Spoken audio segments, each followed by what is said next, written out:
Students, कैसे हैं आप लोग? बढ़िया। तो बच्चों लोग, कल के लेक्चर में हमने क्या देखा था?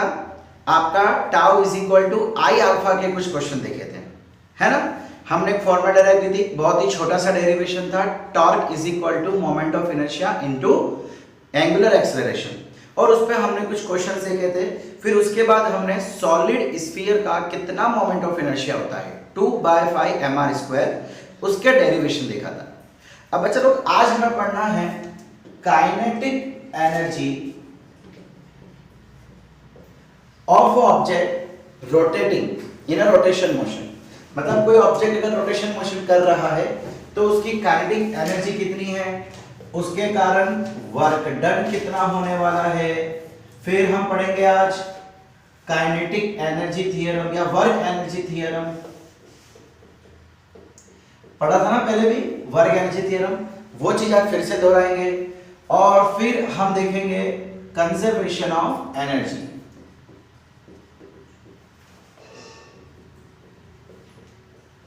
ठीक है, वन बाय वन कॉन्सेप्ट्स देखते जाएंगे, एक दो क्वेश्चन उसके सॉल्व करते जाएंगे।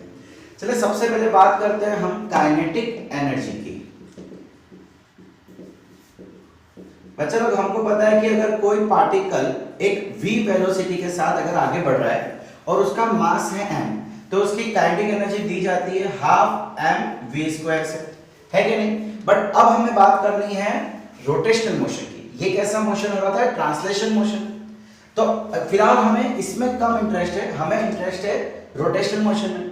अब बच्चा, अगर मैं इसकी एनालॉजी देखूं, मतलब इसको अगर मैं रोटेशनल से कंपेयर करूं, तो कुछ फॉर्मूला होनी चाहिए। हाफ हमने क्या देखा था? मास के बदले क्या होता है? इनर्शिया, एंड v के बदले क्या होता है? Angular velocity omega. यानी कि ये फॉर्मूला होनी चाहिए। चलिए निकाले, डेराइव करें इसको। सपोज करो बच्चा लोग, मेरे पास कोई रैंडम फिगर है। अब उसका एक पार्टिकल है जिसके ऊपर मैं यहां पे फोर्स लगाता हूं और वो v वेलोसिटी के साथ आगे बढ़ रहा है और उसका मास है m1, वेलोसिटी v1। सिमिलरली उसी समय एक दूसरा पार्टिकल है m2 जिसका मास है और उसकी वेलोसिटी कितनी है? v2। देखो मैं इसको यूं बढ़ा रहा हूं ना, तो ये कोई भी होगा यूं ही जाएगा, है कि नहीं? अच्छा, वैसे इसके सभी पार्टिकल्स होंगे m3, m4, m5, सभी के ऊपर वेलोसिटी होगी। सॉरी, हम यहाँ पे बात कर रहे हैं टेंजेंशियल वेलोसिटी की। तो क्या मैं ऐसा कह सकता हूं का total kinetic energy is equal to kinetic energy of particle 1, kinetic energy of particle 2 and kinetic energy of particle n, मतलब जितने भी पार्टिकल इस ऑब्जेक्ट में आ रहे हैं उनकी। देखो बच्चे लोग, हमको पता है कि अलग अलग समय पे टेंजेंशियल वेलोसिटी सेम होती है, लेकिन एक्सेलरेशन अलग अलग होती है। हर पार्टिकल की एक्सेलरेशन अलग होगी, लेकिन यस उसकी टेंजेंशियल वेलोसिटी सेम होगी, उसकी एंगुलर वेलोसिटी सेम होगी। बट हमने लास्ट लेक्चर में बताया था, कोई भी ऑब्जेक्ट जब रोटेशन कर रहा है तो उसका angular displacement, angular velocity, angular acceleration हमेशा सेम रहता है हर पार्टिकल का, हर एक पार्टिकल का। ठीक है, याद रखना इस चीज को। तो क्या मैं ऐसा बोल सकता हूं, half m1 v1² plus half m2 v2² so on plus half mn vn²। बोलो सही है?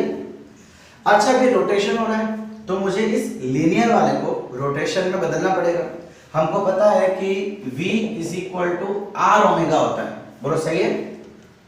अब यहां से यहां का डिस्टेंस में ले लेता हूं r1, यहां से यहां का डिस्टेंस में ले लेता हूं r2, सिमिलरली v पार्टिकल 3 के लिए v3 एंड सो ऑन। तो क्या मैं ऐसा लिख सकता हूं, हाफ m1 v1 के बदले r1² ओमेगा 1²। बोलो सही है? Plus half m2 r2² omega 2² and so on. यहां पे लास्ट में क्या आ जाएगा? Half mn rn² omega n²। अच्छा देखो, इन सभी में एक चीज दिख रही है आपको, ये m1 r1² है, m2 r2²। अच्छा एक चीज और, हमने कहा था कि सभी पार्टिकल की एंगुलर वेलोसिटी हमेशा सेम होती है, हमेशा। इसका मतलब ये ओमेगा 1, ओमेगा 2, ओमेगा n, ये सब तो सेम होगी, कांस्टेंट होगा। तो चलो इसको बाहर निकाल लेते हैं, कॉमन, इसको हमने कॉमन कर दिया। अंदर क्या बचा, half m1r1 square plus half m2r2 square and so on. तो बच्चा लोग ये क्या हो गया, यहां से हाफ भी कॉमन निकाल लो, चलो हाफ को भी कॉमन निकाल लिया, तो m1r1 स्क्वायर होता क्या है, इनर्शिया। सो इसका मतलब ये आ गया हाफ आई ओमेगा स्क्वायर। सो जैसे कि हमने कहा था ये चीज हमको सेम यहां पे मिल जाएगी। समझ आया स्टूडेंट्स? ठीक है जी। अब चलो बात करते हैं हम वर्क डन की। वर्क डन किससे दिया जाता है, F डॉट ds, बोलो सही है ना, और इसका इंटीग्रेशन। अब अच्छा लोग अगर मैं इसका एनालॉजी देखूं, इसको कंपेयर करूं, तो रोटेशनल मोशन के लिए क्या मैं ऐसा कह सकता हूं, फोर्स के बदले टॉर्क और डिस्प्लेसमेंट के बदले एंगुलर डिस्प्लेसमेंट, बोलो है कि नहीं, एंगुलर डिस्प्लेसमेंट इनटू टॉर्क और उसका इंटीग्रेशन। तो इस चीज को हमें लेके आना, क्या चीज लाई जा सकती है, सोचिए।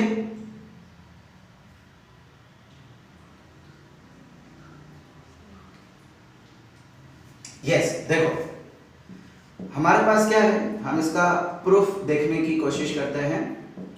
वर्क डन कितना दे रखा है, F ds, जहां पे F मतलब फोर्स, ds मतलब डिस्प्लेसमेंट।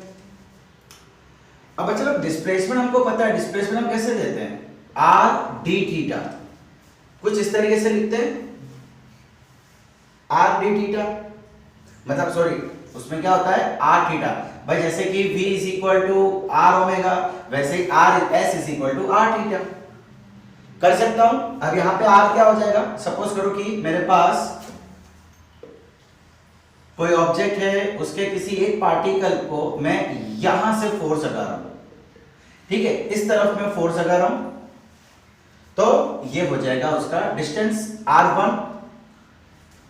समझ आ रहा है बच्चा लोग? चलिए F, अब देखो ये स्मॉल डिस्प्लेसमेंट है, तो इसके लिए जो एंगुलर डिस्प्लेसमेंट आएगा वो भी स्मॉल होगा। सो हमने क्या कर दिया, F into R D theta, सही है। अच्छा अब यहां पे चेंज क्या हो रहा है, देखो एक चीज और आप ध्यान से देखो, ये F इंटू आर है, हमें पता है कि फोर्स हमेशा परपेंडिकुलर रहेगा, फोर्स हमेशा परपेंडिकुलर ही रहेगा। चलो अगर फोर्स परपेंडिकुलर नहीं है, सपोज करो कि हम ऐसा कोई फोर्स लगा रहे हैं, है ना, अगर फोर्स परपेंडिकुलर नहीं है तो मान लेते हैं कि चलिए ये कोई थीटा बना रहा है एंगल, तो इधर आ जाएगा F साइन थीटा और इधर आ जाएगा F कॉस थीटा। अच्छा बच्चा जब मैं यहाँ पे एंगुलर डिस्प्लेसमेंट लूंगा तो क्या इस चीज की वजह से कोई फर्क आएगा, देखो जरा ध्यान से देखो यहाँ पे,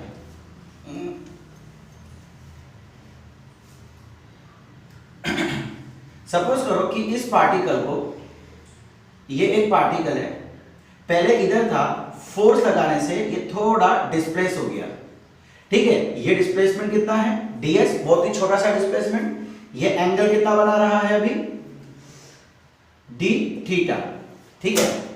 अब और ये डिस्टेंस हम ले लेते हैं r, चलिए ठीक है। अब चलो ये जब फोर्स लगाऊंगा यहां पे d थीटा की वैल्यू क्या हो जाएगी, या अगर चलो यहां से मुझे ds की वैल्यू निकालनी है, हमको पता है angle is equal to arc by radius, बोलो पता है आपको, angle is equal to arc by radius, तो देखो यहां से भी r d थीटा वही निकल के आया।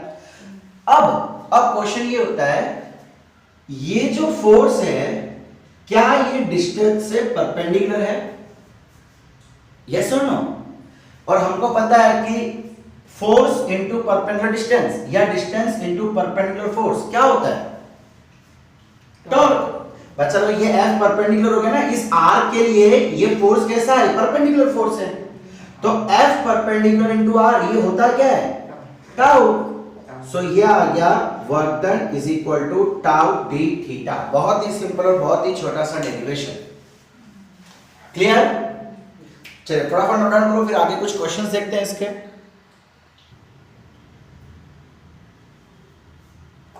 ओके तो चलिए पहला क्वेश्चन ले लेते हैं। स्टूडेंट्स हमको यहाँ पे एक डिस्क दी गई है जिसका मास है m और उसकी रेडियस है r1, एक और इसके दूसरे कुछ डिस्टेंस पे हम बोल देते हैं चलिए l डिस्टेंस पे एक और डिस्क दी गई है, सेम उसका भी रेडियस है r एंड सेम उसका भी मास है m। हमको बोला हुआ है find the kinetic energy of the system. हमें क्या करना है? Find kinetic energy of the system. System की काइनेटिक एनर्जी फाइंड करनी है। अच्छा, काइनेटिक एनर्जी की फॉर्मूला क्या होती है? जब वो रोटेट करेगा, इसके हम बोल देंगे इसके सेंटर पे एक एक्सिस लिए जिसके अराउंड ये रोटेट कर रहा है, मतलब ये यू रोटेट कर रहा है। सो रोटेशनल के समय काइनेटिक एनर्जी कितनी हो जाएगी? Half I omega square. बोलो क्लियर है? ओके, अब ओमेगा दोनों के लिए सेम, हमें कोई टेंशन नहीं लेना। इनर्शिया क्या हो जाएगा? बच्चा लोग एक चीज हमको क्वेश्चन में दे रखी है, L is much much greater than radius.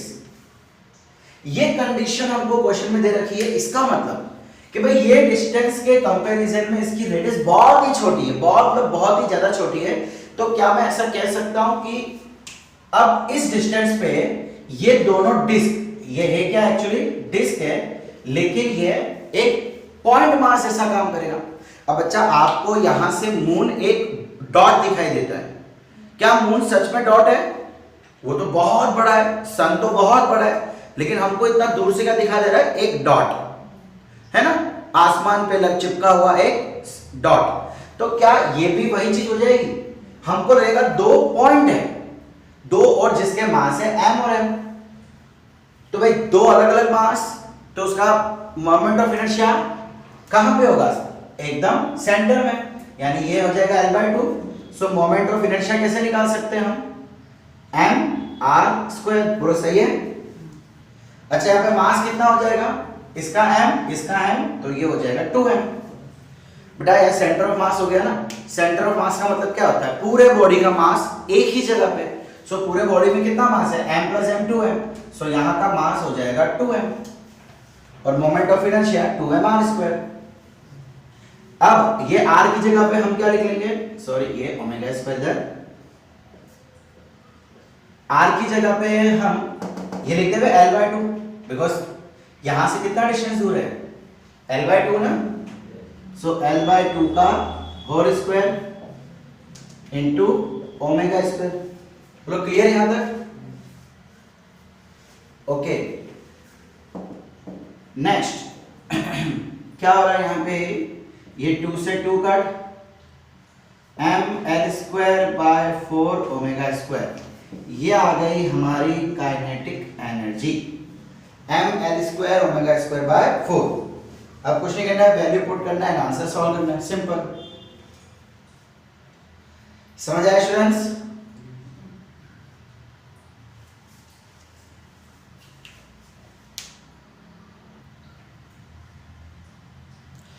Okay, अब अगला क्वेश्चन क्या दे रखा है? An object is rotating at 45 radian per second due to the torque of 3 newton metre, having moment of inertia 0.15 kgm²। Find the angular velocity after 9 seconds. देखो हमें ढूंढना क्या है? Angular velocity. अब हमको स्टार्टिंग में एक एंगुलर वेलोसिटी दे रखी है भाई, 45 रेडियन पर सेकेंड क्या होता है? ये एंगुलर वेलोसिटी है।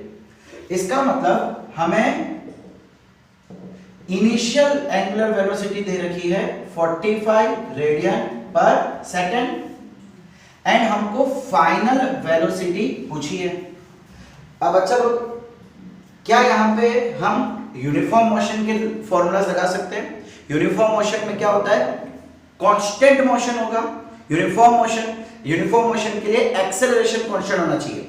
चेक करें इसका एक्सेलरेशन। देखो हमको यहाँ पे टॉर्क दिया हुआ है 3 न्यूटन मीटर, इनर्शिया दे रखा है 0.15 kgm²। तो क्या मैं ऐसा बोल सकता हूँ tau is equal to I alpha? यहाँ से अल्फा कितना मिल जाएगा? Tau by I. टाउ कितना है? 3 और इनर्शिया कितना है? 0.15। सो ये कितना हो जाएगा?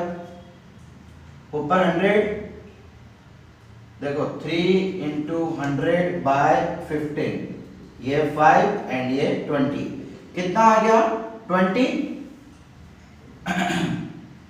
Radian per second square. देखो बच्चे लोग अल्फा कांस्टेंट आ रहा है, मतलब यहाँ पे यूनिफॉर्म मोशन की फॉर्मूलाज हम लगा सकते हैं। अच्छा अब मुझे देखो टाइम दे रखा है 9 सेकेंड्स, यहां लिख दूं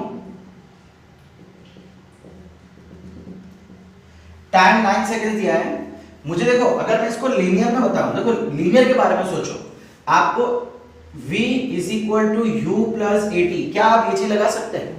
आपको इनिशियल दे रखा है, फाइनल ढूंढना है, एक्सेलरेशन मिल गया, टाइम मिल गया, तो बस इसी का रोटेशन कर दो final. So omega F is equal to omega I plus alpha T, linear को हमने रोटेशन में बदल दिया।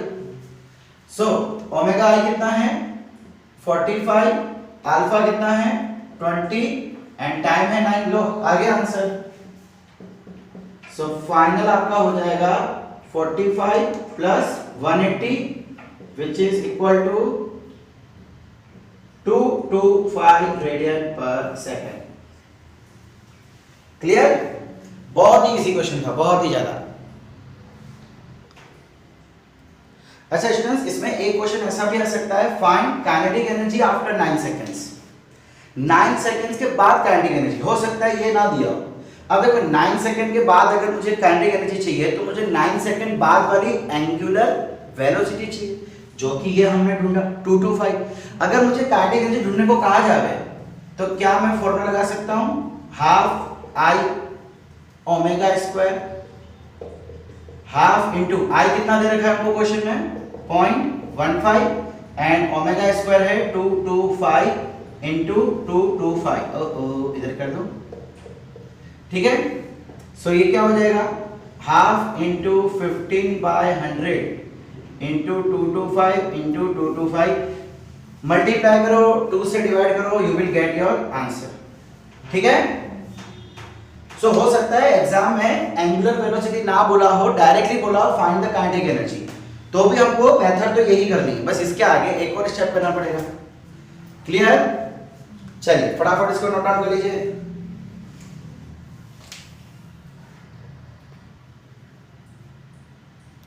अब बच्चों लोग अगला क्वेश्चन है, find the kinetic energy of लेविना। हमको एक स्क्वायर दे रखा है जिसकी साइड्स हमको दे रखी है 10 सेंटीमीटर, यानी इसको अगर मीटर में कन्वर्ट कर दो 0.1। हमको टॉर्क दे रखा है, मास दे रखा है। मुझे इसका, अब ये इस एक्सिस पे डायगोनली ये रोटेट कर रहा है ना, ये स्क्वायर पूरा यूं घूम रहा है। अगर मुझे इसकी काइनेटिक एनर्जी चाहिए, सो काइनेटिक एनर्जी की फॉर्मूला होती है हाफ आई ओमेगा स्क्वायर। बोलो सही है। अब मेरे पास मोमेंट ऑफ इनर्शिया नहीं है, मुझे निकालना पड़ेगा, ओमेगा निकालना पड़ेगा। कैसे निकालेंगे?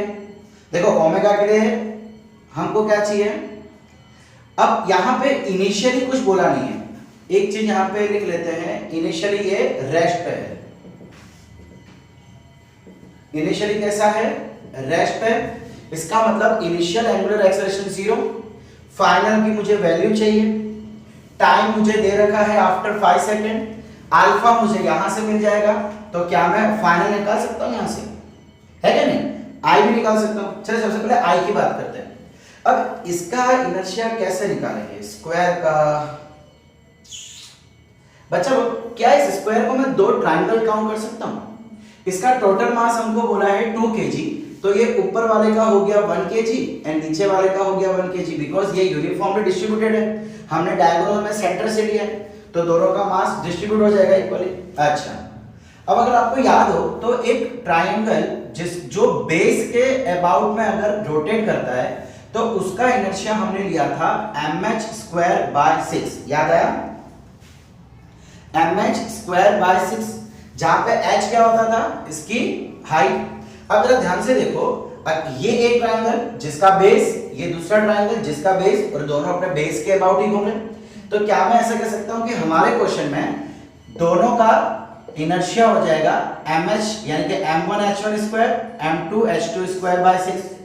ये ट्रायंगल 1 ले लेते हैं, ये ट्रायंगल 2 ले लेते हैं। अच्छा, दोनों का मास इक्वल है, दोनों की हाइट भी इक्वल होगी, स्क्वायर है। बच्चा स्क्वायर में डायगोनल बाइसेक्ट करता है, पता है ना प्रॉपर्टीज, यानी कि ये वाला देखो, ये हमारी ये एक ये हाइट और एक ये हाइट h1 और ये h2, तो ये दोनों हाइट भी इक्वल होने वाली है। चलो सो mh square by 6 plus mh square by 6, ये हो गया 2mh स्क्वायर बाय 6, ये कट हो गया। अच्छा m कितना है, टोटल मास, देखो यहाँ पे टोटल मास चाहिए हमको, बिकॉज 1 + 1 2 होने वाला है ना। सो टोटल मास कितना है 2 होगा कि 1 लेंगे, बताओ जरा सोच के, क्या लेना पड़ेगा? 2 नहीं, यहां पे हमको 1 लेना पड़ेगा, बिकॉज हमने m1 m2 दोनों को तो ऑलरेडी ऐड कर दिया था ना। अब अच्छा अगर आप यहाँ पे 2m रखोगे तो ये 3 हो ही जाएगा ना, यहाँ पे 2 कट के 3 तो हो ही जाएगा ना। ऐसा सोच लो कि यहाँ पे आप 2m रखो तो भी वो बात तो एक ही हो जाएगी, समझ आ रहा है? सो ये 1 into h मतलब हाइट। अब बेटा डायगोनल की वैल्यू कितनी आ जाएगी यहाँ पे, स्क्वायर में डायगोनल क्या होगा, देखो ये 90 डिग्री है, इसका 0.1 है ना, ये हमको दे रखा है क्वेश्चन में। तो क्या हम पाइथागोरस थ्योरम लगा सकते हैं यहाँ पे? यस और नो? रूट ऑफ, क्या चले काम करते हैं, अभी a लेके चलते हैं थोड़ा सिंपलिसिटी के लिए, और कुछ नहीं। सो यहाँ पे क्या हो जाएगा, hypotenuse is equal to root of a square plus a square, बोलो सही है? Hypotenuse is equal to root of a square plus a square. मैं अभी पूरे डायगोनल की बात कर रहा हूँ, ये पूरे डायगोनल की बात कर रहा हूँ। सो ये क्या हो जाएगा, root of 2a square, a बाहर रूट 2 अंदर, ये आया लेंथ पूरे डायगोनल का, मुझे तो आधा डायगोनल चाहिए, h चाहिए। सो हम क्या कर देंगे, डिवाइड बाय 2।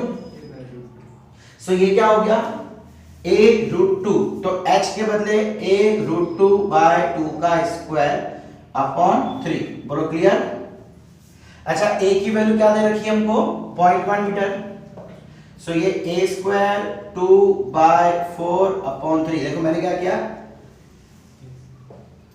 a का स्क्वायर रूट 2 का स्क्वायर 2 का स्क्वायर, ठीक है?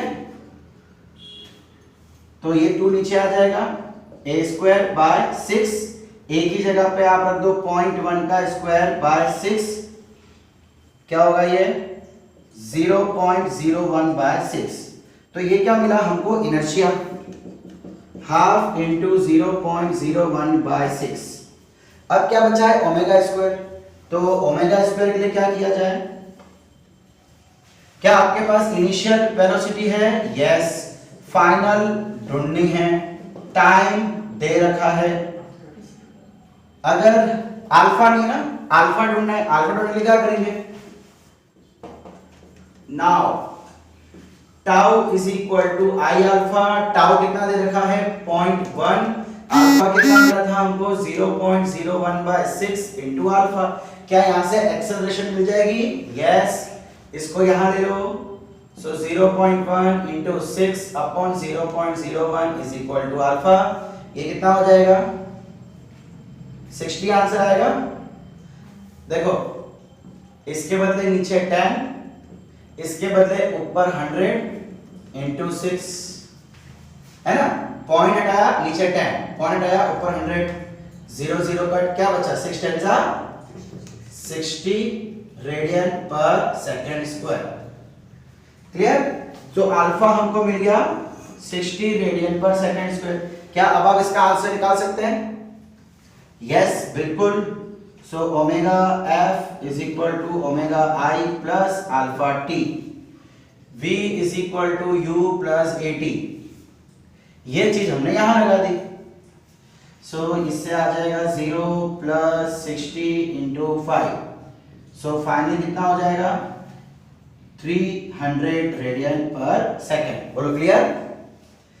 बस वैल्यू पुट कर दो 300, कहानी खत्म।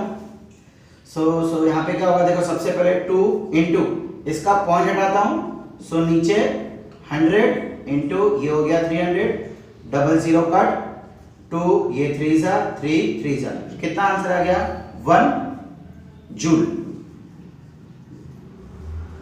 काइनेटिक एनर्जी कितनी आ गई 1 जूल, सही है।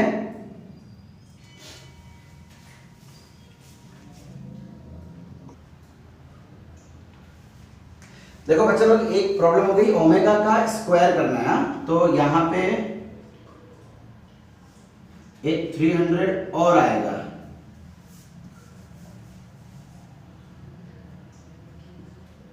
सो ये 2 0, ये 2 0, 2, अच्छा ये हाफ नीचे है ना, हमने ऊपर क्यों लिख दिया भाई। सो अब ये क्या हो जाएगा 3 2 जा, देखो ऊपर बचा 300, नीचे बचा 4, कितना आंसर आ जाएगा 7 जा 28, 2 बचा 5। सो बच्चा लोग काइनेटिक एनर्जी 75 जूल आ रहा है। हाँ समझ आया। तो स्टूडेंट्स अब हम एक क्वेश्चन भी देख रहे हैं और एक इसी क्वेश्चन के में एक नवा कॉन्सेप्ट भी देखेंगे।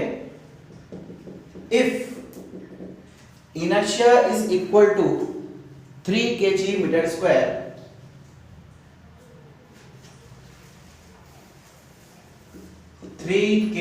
Metre square and torque is equal to 6 newton metre, find the work done by this torque. अब चलो मुझे यहां पे क्या चाहिए, वर्क डन चाहिए और बोला हुआ है इनिशियली एट रेस्ट। मुझे वर्क डन चाहिए, वर्क डन की फॉर्मूला क्या होती है, टाउ इनटू एंगुलर डिस्प्लेसमेंट। अच्छा टाउ तो दे रखा है, टॉर्क दे रखा है, एंगुलर डिस्प्लेसमेंट कहां से आएगा, क्या करें क्या करें क्या करें क्या करें, सोचो सोचो सोचो। एंगुलर डिस्प्लेसमेंट कैसे फाइंड करेंगे, मुझे इसके लिए लीनियर डिस्प्लेसमेंट चाहिए, एस या डीएस, वो तो हमको दे नहीं रखा, इनिशियली रेस्ट पे बोला है। बच्चा लोग हमने एक चीज देखा था, velocity is equal to displacement upon time, है कि नहीं। अच्छा मेरे को टाइम दिया क्वेश्चन में, हाँ इन 20 सेकेंड्स टाइम दे रखा है, sorry, by this torque in 20 seconds, ठीक है। तो इसी को अगर मैं रोटेशन में कन्वर्ट करूं तो क्या मैं ऐसा कह सकता हूं, angular velocity is equal to angular displacement, है कि नहीं। और अगर इंस्टेंटेनियस चाहिए तो हम d थीटा बाय dt करते हैं, ये चीज हम यहां पे भी करते हैं ds बाय dt। अच्छा क्या मैं यहां से d थीटा निकाल सकता हूं, omega into T, omega into time is equal to theta. अब यहां पे ओमेगा मुझे चाहिए, निकाल लो ओमेगा, वही formula, omega F is equal to omega I plus alpha T. Omega I तो 0 है बिकॉज इनिशियली रेस्ट में बोला है, अल्फा अल्फा यहां से निकल जाएगा, tau is equal to I alpha and T दे रखा है जैसे पहले किया था। ये एक मेथड है। अब चलो यहां पे मैं आपको एक दूसरी मेथड बताता हूं, इससे भी आंसर आएगा, सही मेथड है, पूरे मार्क्स मिलेंगे, आंसर भी सही आएगा अगर कैलकुलेशन सही होगी तो। अब यहां पे हम एक और मेथड लगा सकते हैं, क्या, उसको हम बोलेंगे वर्क एनर्जी थ्योरम। मतलब अगर आपको याद हो तो हमने पढ़ा था work done by all forces is always equal to change in kinetic energy, बोलो सही है। अब मुझे तो अल्टीमेटली वर्क डन फाइंड करना है, so change in kinetic energy क्या हो जाएगा, kinetic energy final minus kinetic energy initial, बोलो सही है। अच्छा इसकी फॉर्मूला क्या होती है, हाफ इंटू आई ओमेगा स्क्वायर, ये फाइनल तो ये भी फाइनल, माइनस हाफ इंटू आई ओमेगा इनिशियल का स्क्वायर। अब इनिशियली तो रेस्ट पे है तो ये तो 0 हो गया, बचा क्या ये, चलो वैल्यू पुट करो, हाफ इंटू आई कितना दे रखा है 3, क्या आपके पास ओमेगा है, नहीं, तो ओमेगा निकाल लो। ओमेगा निकालने के लिए पहले अल्फा निकालना पड़ेगा, तो tau is equal to I alpha, alpha is equal to torque by I, torque 6 3, ये आंसर आ गया 2 रेडियन पर सेकंड स्क्वायर। अब omega final is equal to omega initial plus alpha T, तो 0 plus 2 into 20, final angular velocity कितनी आ गई 220 40 radian per second, रख दो यहाँ पे वैल्यू 40 इंटू 40, सही है। बस निकाल लो आंसर, कितना हो जाएगा ये 20, 6 2 20, 6 2 60, 60 4 2400 जूल। लीजिए खत्म हमारा क्वेश्चन। सो ये एक तरीका हो गया। इसका मतलब देखो वर्क एनर्जी थ्योरम जो है वो रोटेशनल एक्सिस के लिए भी सेम टू सेम वैसे ही रहेगा जैसे लीनियर मोशन के लिए रहता था। समझ आया बच्चा लोग? क्लियर हुआ?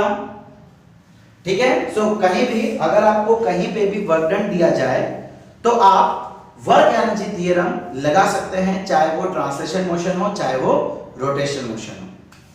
अब अच्छा लोग आइए लास्ट हम फाइनल बात करते हैं आज कंजर्वेशन ऑफ एनर्जी की। अगर आपको याद हो तो कंजर्वेशन ऑफ एनर्जी हम ऐसा लिखते थे, इनिशियल मैकेनिकल एनर्जी, उसको ई से डिनोट किया जाता है ना, initial mechanical energy is equal to final mechanical energy. तो ui plus ki is equal to uf plus kf. This is energy conservation. इसके लिए हमने कुछ कंडीशन देखी थी। पहली कंडीशन कि जितने भी वर्क डन हो रहे हैं वो सारे वर्क डन कंजर्वेटिव के कारण होने चाहिए, या हम ऐसा कह सकते हैं only when the forces are conservative, यानी कि वो स्प्रिंग फोर्स हो सकती है या तो फिर ग्रेविटेशनल फोर्स हो सकती है। ठीक है। दूसरी चीज, no non conservative force should be there.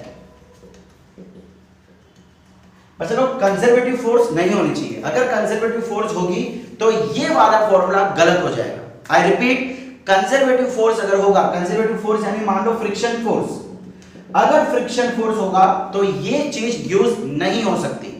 तो इतना याद रखना, दो कंडीशन, एक तो जो भी फोर्स लगेगी वो सारी की सारी फोर्स कंजर्वेटिव होनी चाहिए, फ्रिक्शन जैसी फोर्स कोई भी वहां पे प्रेजेंट होनी चाहिए नहीं। हमने ये बात की थी आपके चैप्टर नंबर 6 में भी, सेम इसी चीज को हमने वहां भी देखा था। क्लियर? अच्छा, इसको कब लगाना है? इस जब भी एनर्जी या वर्क डन के बारे में आपको बोला जाए और अगर ये कंडीशन सक्सेसफुल होती हो, आप हमेशा ये लगा सकते हैं। क्लियर? तो बच्चा लोग आज का हम लेक्चर यहीं पे खत्म करते हैं। हमने वर्क डन देखा, टॉर्क, देन उसके बाद उससे सबसे पहले हमने क्या देखा था? Kinetic energy, work done, work energy theorem and conservation of energy. तो ठीक है बच्चा लोग, अगली बार देखेंगे हम conservation of angular momentum. Angular momentum क्या होता है, क्या उसकी फॉर्मूला होती है, उसका कंजर्वेशन, ये सारी बातें करेंगे हम हमारे अगले लेक्चर में। Thank you.